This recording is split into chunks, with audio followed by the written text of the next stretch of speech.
Il y a une question qu'on essaie d'éluder, qu'on garde en secret et dont on ne parle pas parce que ça nous fait peur profondément. Et on a raison d'avoir peur de cette question parce qu'elle est dangereuse, parce qu'elle est effrayante. Salut, c'est Haïdar et je te souhaite la bienvenue sur la chaîne sur laquelle on parle de pacification alimentaire.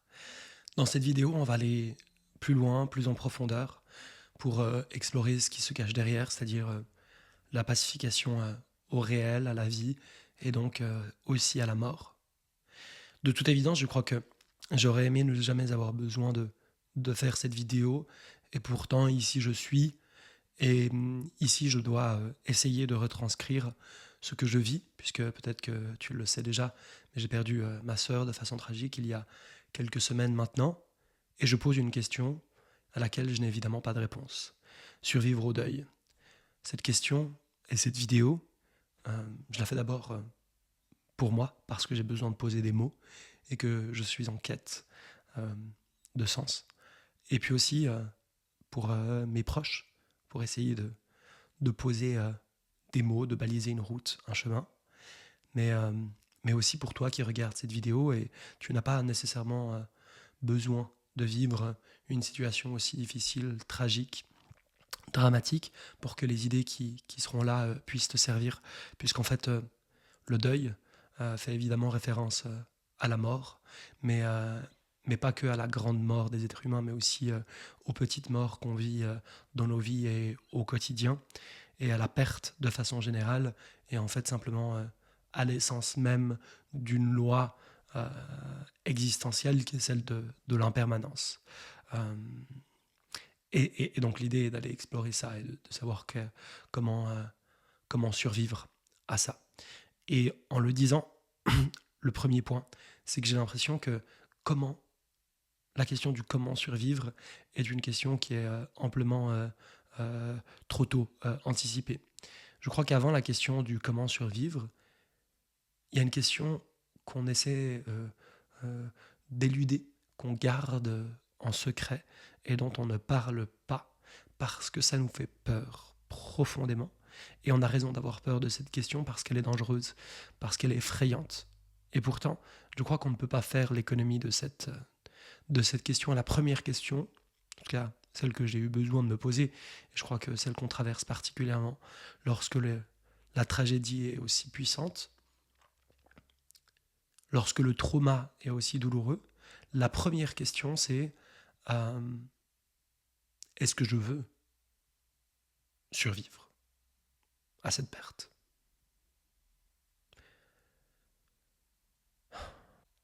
Pour être tout à fait transparent, en, en perdant ma sœur, je sais, je sens, et bien sûr on pourra dire ce qu'on veut, mais je sais, je sens profondément qu'une qu'une partie de moi, de qui je suis, mais même physiquement, hein, corporellement, une partie de moi est morte.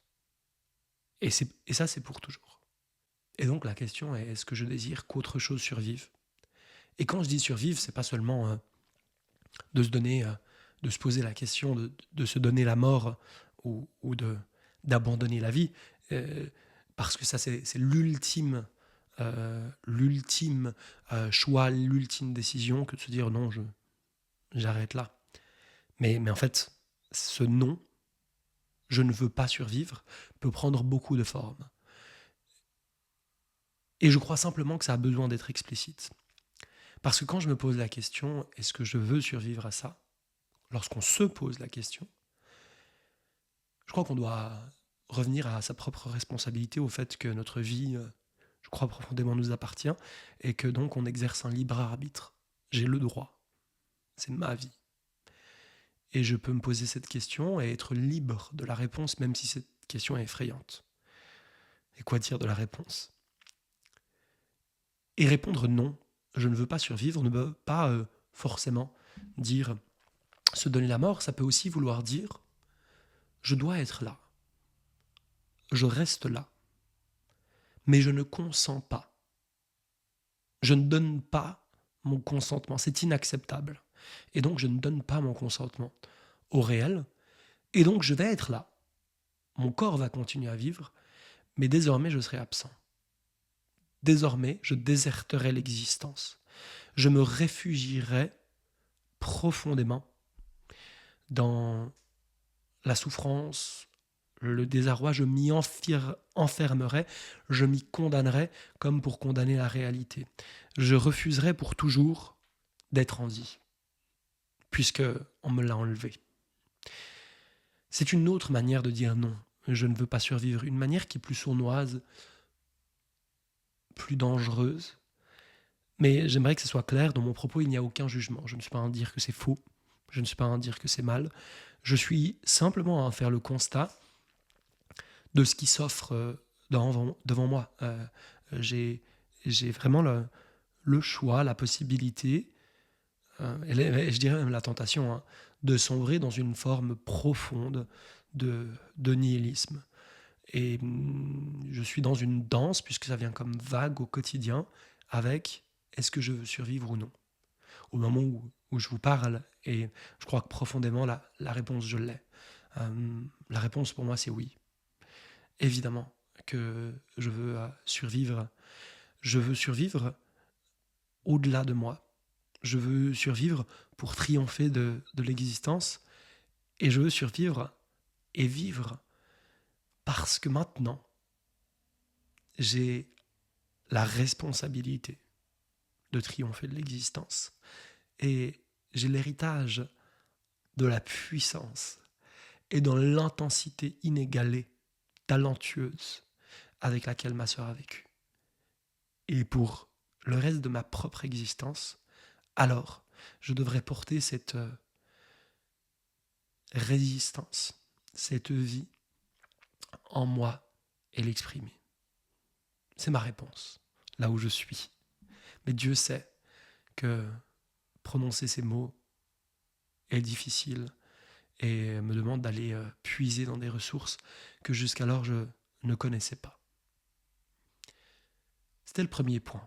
Est-ce que je veux survivre? Je crois que c'est vraiment important lorsqu'on est dans la souffrance de se poser cette question et de se donner le droit d'y répondre de manière claire et explicite.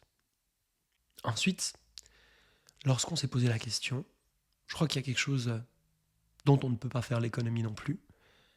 Et cette chose, c'est l'effondrement. La mort, la perte, nous met face à ce que l'on fuit depuis toujours. Le vide, l'absence, l'innommable et l'horreur de ce que peut être l'existence et la réalité. Et il est tout à fait normal, à la fois pour notre psychisme, mais aussi pour les gens qui nous entourent, de mettre en place tout un tas de mécanismes de défense dans les premiers jours, les premières semaines, pour nous protéger de cette réalité. C'est-à-dire qu'on va repousser cette réalité par le déni, qui est un mécanisme psychique pour nous protéger, et puis par toutes les histoires qu'on va pouvoir se raconter autour de l'événement et de ce qui se passe. Et c'est vraiment important, vraiment important. C'est même indispensable pour survivre. Et en même temps, je crois qu'il est indispensable lorsque cet espace s'ouvre, parce qu'au bout de quelques semaines, il y a quelque chose de très étrange qui se passe. C'est qu'on commence à comprendre et à réaliser ce qui s'est passé. Et lorsque ça arrive, alors, l'absence devient profondément tangible, profondément réelle. On y fait face, elle est là. Et lorsqu'elle est là, souvent il n'y a plus rien, ni personne. En fait, je me retrouve face au vide, à l'absurde, à l'innommable. Et c'est effrayant. C'est absolument effrayant. Et lorsque ça arrive, alors il y a une volonté profonde d'y échapper, de surtout ne pas faire face au vide, par n'importe quel moyen. Et je crois que l'acte le plus courageux, et c'est ce que je dois, c'est ce que je dois à ma sœur, c'est d'être courageux et d'être aussi fort qu'elle a été toute sa vie, puissance, c'est d'être debout, face au vide, face à l'absurde, de se tenir debout et de le regarder droit dans les yeux. Et de se donner l'espace. De se donner l'espace de s'effondrer. S'il y a un enseignement de ma sœur, c'est celui d'embrasser l'existence avec son horreur et sa magnificence. Et il n'y a rien d'autre en fait, parfois. Rien à quoi se raccrocher d'autre que d'être au sol, effondré, et de hurler du plus profond de ses entrailles, de faire vibrer l'horreur dans le vide abyssal. Je crois que c'est pas compréhensible, je crois que c'est pas accepté, je crois que c'est pas valorisé, mais je crois que c'est indispensable. Et ce que j'essaie de m'offrir et d'offrir à mes proches, cet espace d'effondrement. Évidemment, cet espace d'effondrement n'est pas là en permanence. Il y a des fenêtres qui s'ouvrent et c'est une ambivalente danse qui s'installe avec ça, de rentrer dans l'absurde et d'en sortir en faisant des allers-retours. Et je crois que c'est vraiment ce processus-là dans lequel je me trouve et que j'essaie de décrire ici. Mais faire face au vide, c'est renoncer à toutes les histoires rassurantes qu'on essaie de nous servir. Et faire face au vide, c'est accepter de se laisser traverser par une douleur qui, jusqu'alors, était même pas imaginable en fait. Et de ne rien chercher à faire d'autre que se laisser traverser par cette douleur. Le troisième point, c'est le fait que cet effondrement n'est pas permanent. Et puisqu'il n'est pas permanent, il y a des espaces autres qui se créent, des espaces où tout à coup on ressent une forme d'anesthésie émotionnelle, où c'est comme si on n'avait plus accès aux émotions, et c'est tout à fait normal à nouveau, ça fait partie du processus pour que notre psychisme puisse survivre à ce traumatisme. Et dans ces espaces-là, alors, notre psychisme tourne, parce que notre cerveau, il a une mission, c'est de créer du sens. Notre cerveau est une machine à histoire, et lorsque l'on vit un trauma qui est aussi important, notre cerveau se met à la quête de sens et d'histoire. Parce que c'est la scène à laquelle vous êtes en train d'assister en ce moment même.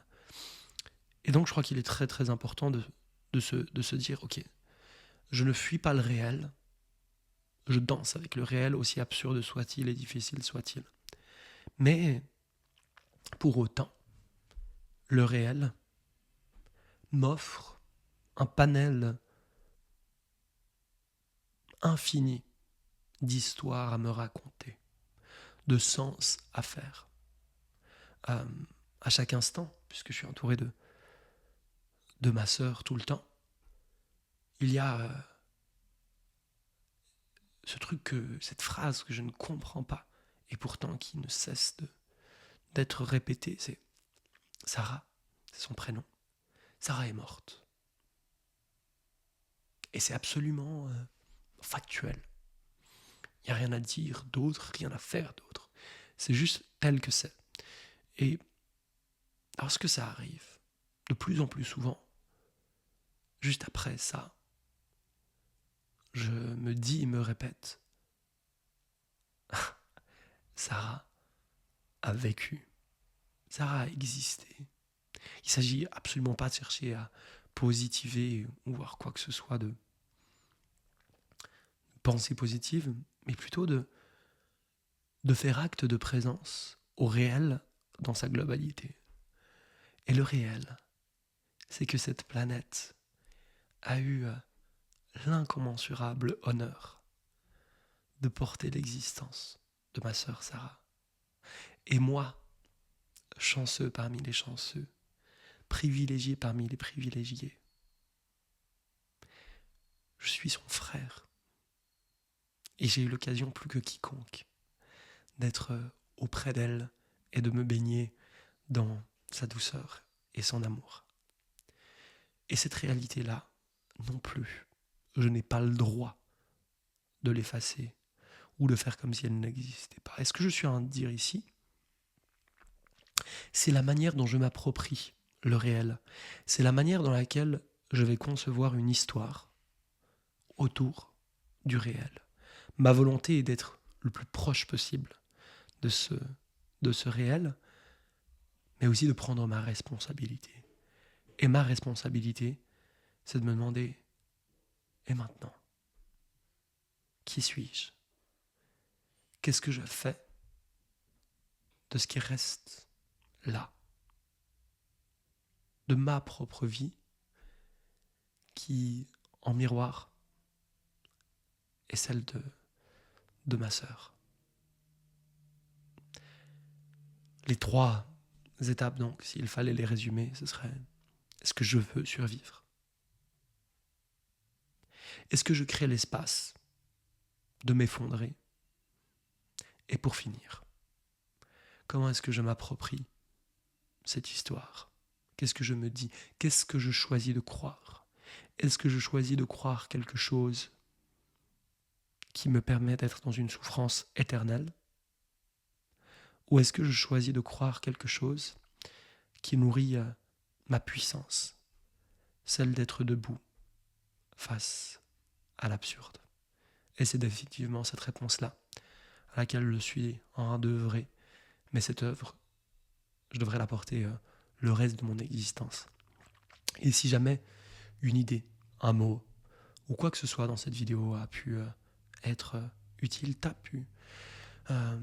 t'apporter quelque chose, alors je serais heureux de le savoir. Je crois que je ne pouvais pas faire l'économie de ce partage, même s'il est évidemment pas aussi lumineux ou joyeux que ce que je vous ai habitué peut-être à distribuer ici.